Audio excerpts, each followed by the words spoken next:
नमस्कार दोस्तों, स्वागत है, अभिनंदन है हमारे YouTube चैनल पे। साथियों, आज की इस वीडियो में हम जानने वाले हैं एमपी वर्ग 2 के हिंदी के महत्वपूर्ण क्वेश्चन जो प्रीवियस ईयर में आए हुए क्वेश्चन हैं।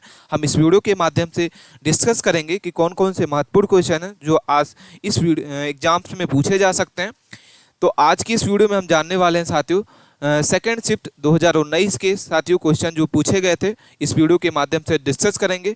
इसके पहले की वीडियो आपने नहीं देखा है तो चैनल पे जाके आप हमारी इस वीडियो को देख सकते हैं। इसकी पीडीएफ अगर आपको चाहिए साथियों तो हमारे टेलीग्राम चैनल को ज्वाइन करके आप इस वीडियो को डाउनलोड भी कर सकते हैं। तो स्टार्ट करते हैं। साथ ही हम आपको बता दें कि इसके पहले हमने इस पीडीएफ के 1 से लेकर 60 तक के जो हिंदी के क्वेश्चन हैं हमने वीडियो के माध्यम से डिस्कस किया है। आज इस वीडियो में हम 60 नंबर से लेके 100 नंबर के क्वेश्चन जो पूछे गए हैं हम इस वीडियो में डिस्कस करेंगे। तो इसके पहले वाली वीडियो में आप 1 से लेके 60 तक के क्वेश्चनों को जरूर देखें।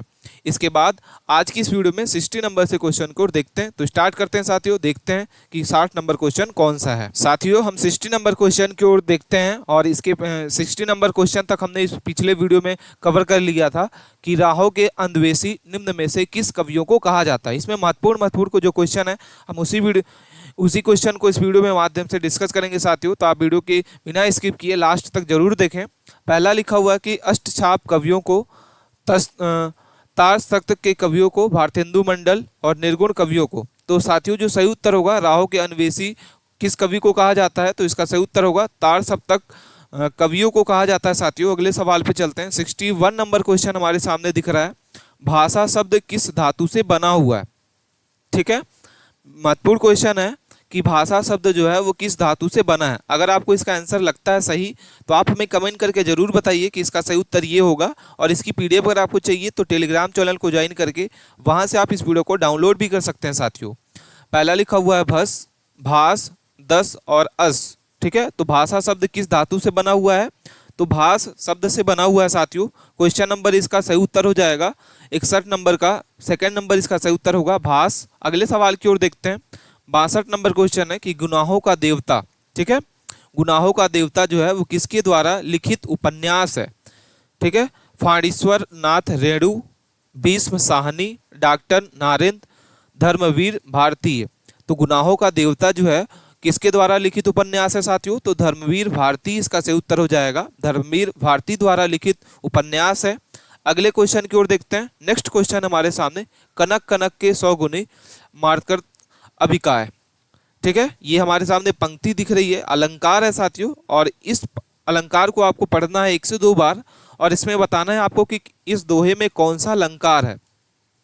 ठीक है, रूपक अलंकार है, यमक अलंकार है, श्लेष अलंकार है और उदाहरण। तो साथियों इसका जो सही उत्तर होगा इसमें कौन सा अलंकार है? तो यमक अलंकार है इसमें साथियों। ठीक है, अगले क्वेश्चन की ओर देखते हैं। अगला क्वेश्चन हमारे सामने दिख रहा है। 64 नंबर क्वेश्चन है कि हिंदी शब्द किस भाषा का है? अंग्रेजी, तुर्की, ईरानी, अरबी। तो हिंदी भाषा किस भाषा का है शब्द साथियों? हिंदी शब्द जो है किस भाषा का है? तो ईरानी भाषा का है साथियों। अगले सवाल पे देखते हैं। 65 नंबर क्वेश्चन है, भक्तिकालीन किस काव्य धारा में परमात्मा को स्त्री और आत्मा को पुरुष के रूप में चित्रित किया गया है? राम भक्ति काव्यधारा, सूफी काव्यधारा, कृष्ण भक्ति काव्यधारा, जानाश्रयी काव्यधारा। तो भक्ति काल की किस काव्यधारा में परमात्मा को स्त्री और आत्मा को पुरुष कहा गया है साथियों? तो सूफी काव्यधारा को कहा गया है। सही उत्तर होगा सेकंड नंबर इसका सही उत्तर होगा साथियों। अगले क्वेश्चन की ओर देखते हैं। अगला क्वेश्चन है, चौराहा में कौन सा समास है?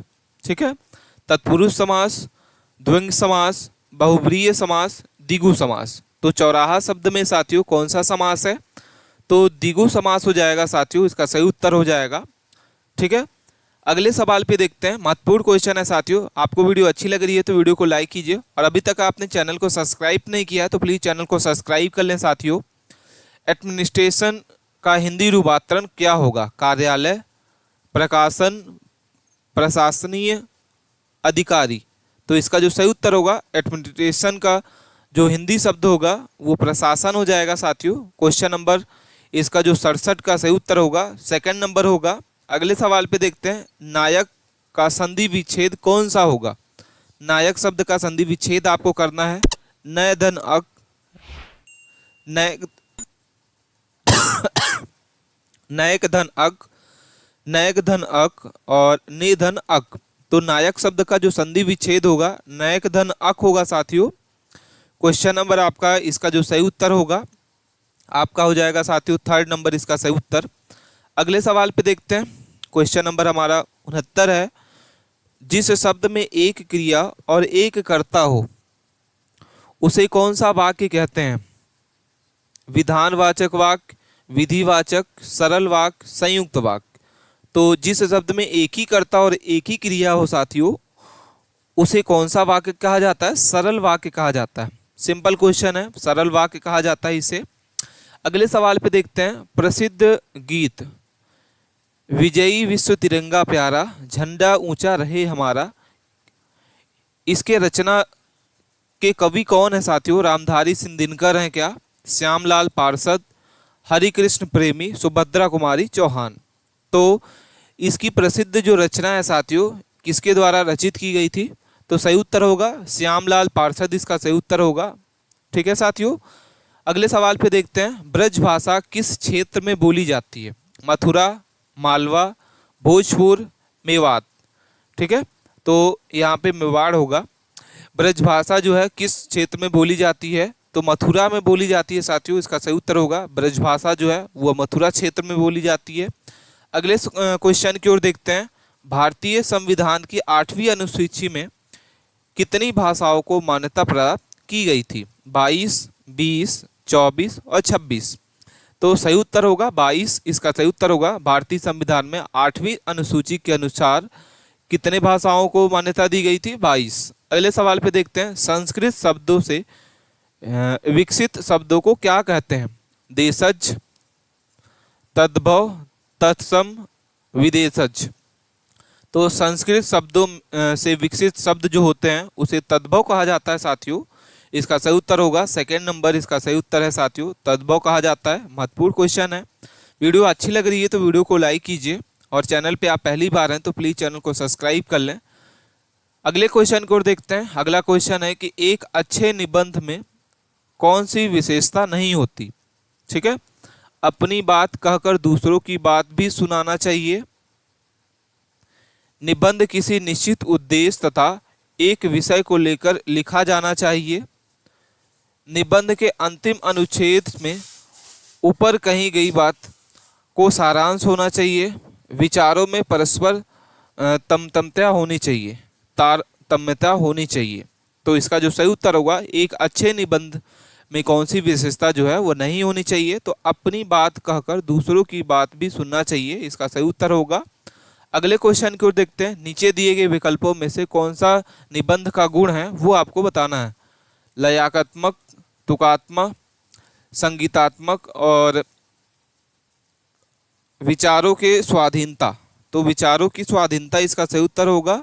नीचे दिए गए विकल्पों में से कौन सा निबंध का गुण है? तो विचारों का स्वाधीनता इसका सही उत्तर होगा साथियों। क्वेश्चन नंबर 27 की ओर देखते हैं कि चंद्रधर शर्मा गुलेरी ने कुल 3 कहानियों लिखी है, वो कौन सी है? तो शतरंज के खिलाड़ी, बुद्धूत का कांटा और बड़े घर की बेटी, नमक का दरोगा, बूढ़ी काकी और कफन, सुखमय जीवन, बुद्धू का कांटा और उसने कहा था, प्रतिध्वनि और सुखमय जीवन।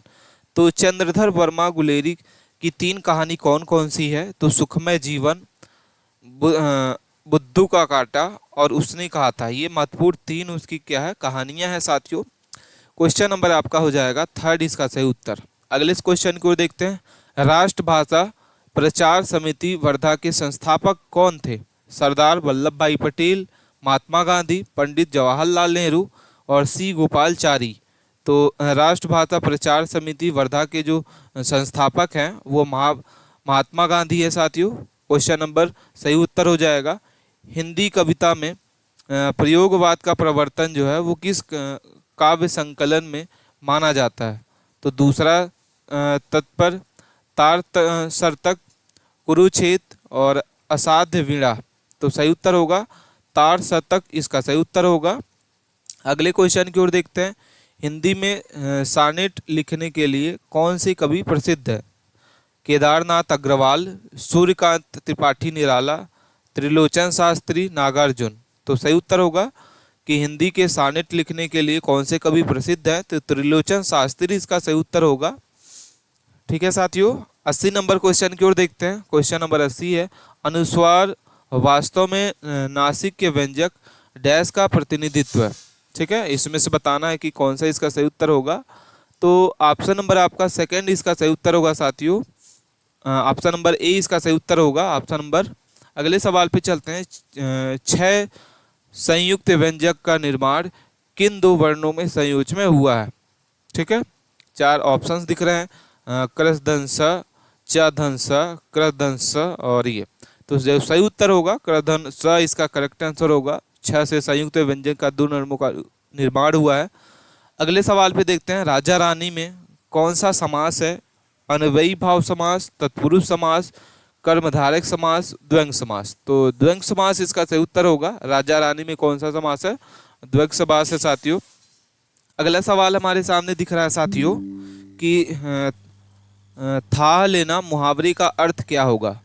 गोता लगाना, पता लगाना, वचन से मुंह मुकर जाना और डूब लगाना। तो था लेना का सही उत्तर होगा पता लगाना, इसका सही उत्तर होगा, मुहावरे का अर्थ है।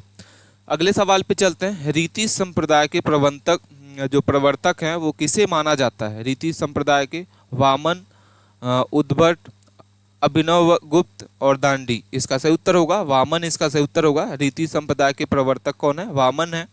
अगले सवाल पे चलते हैं, 85 नंबर क्वेश्चन को देखते हैं कि कुप्पी, टोपी, नीर, पापड़ किस भाषा परिवार से हिंदी के आगत शब्द है।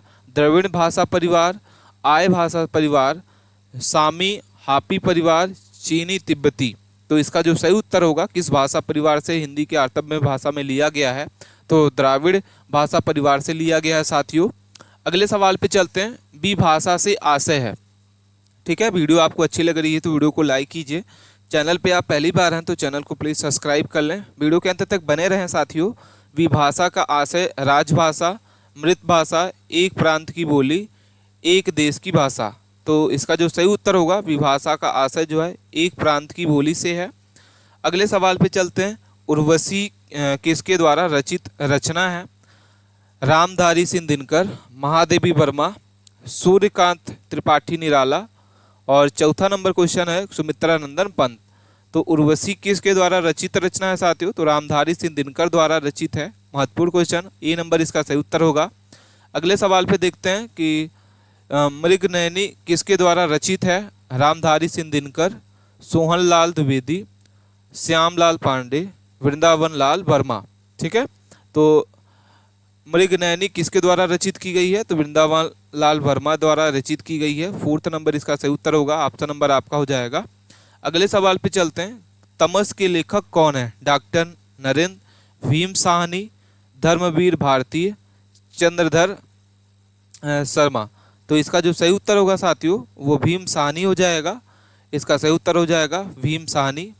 ठीक है, अगले क्वेश्चन की ओर देखते हैं, नई पौध के लेखक कौन है। भीम साहनी, धर्मवीर भारती, चंद्रधर शर्मा गुलेरी, नागार्जुन। तो नई पौध के जो लेखक है वो नागार्जुन है, इसका सही उत्तर होगा। अगले सवाल पे चलते हैं, राग गोविंद किसके द्वारा रचित रचना है। क्वेश्चन नंबर 91 की ओर देखते हैं, रसखान, सेनापति, भूषण, मीराबाई।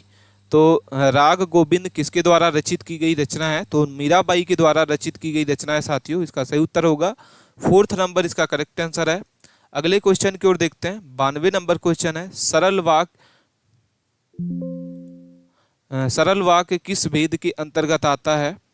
तो साथियों इसका जो सही उत्तर होगा 3rd नंबर, रचना की दृष्टि से किए गए भेद के अंतर्गत, इसका सही उत्तर होगा। 3rd नंबर क्वेश्चन इसका सही उत्तर होगा।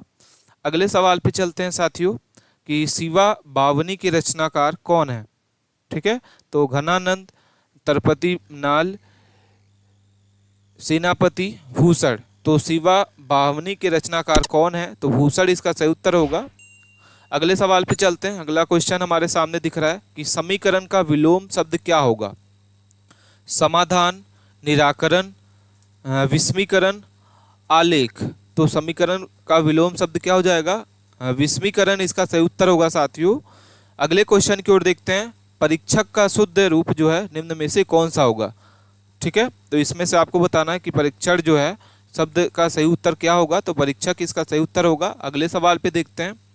अगला क्वेश्चन हमारे सामने दिख रहा है कि मधुशाला काव्य की रचयिता जो है वो कौन है। हरिवंश राय बच्चन, सुमित्रा नंदन पंत, अमिताभ बच्चन, शैल चतुर्वेदी। तो मधुशाला काव्य के रचयिता का और कौन है। तो हरिवंश राय बच्चन इसका सही उत्तर होगा। अगले सवाल पे देखते हैं साथियों कि प्रयोजन मूलक हिंदी को अंग्रेजी में क्या कहा जाता है। तो फंडामेंटल हिंदी इसका सही उत्तर होगा। प्रयोजन मूलक हिंदी को क्या कहा जाएगा, फंडामेंटल्स हिंदी कहा जाएगा। क्वेश्चन नंबर 98 की ओर देखते हैं। संतोषी का विलोम शब्द क्या होगा। संतुष्ट, असंतुष्ट, असंतोषी, असंतोष। तो संतोषी का जो विलोम शब्द होगा साथियों असंतोषी हो जाएगा। महत्वपूर्ण क्वेश्चन, इसका सही उत्तर होगा।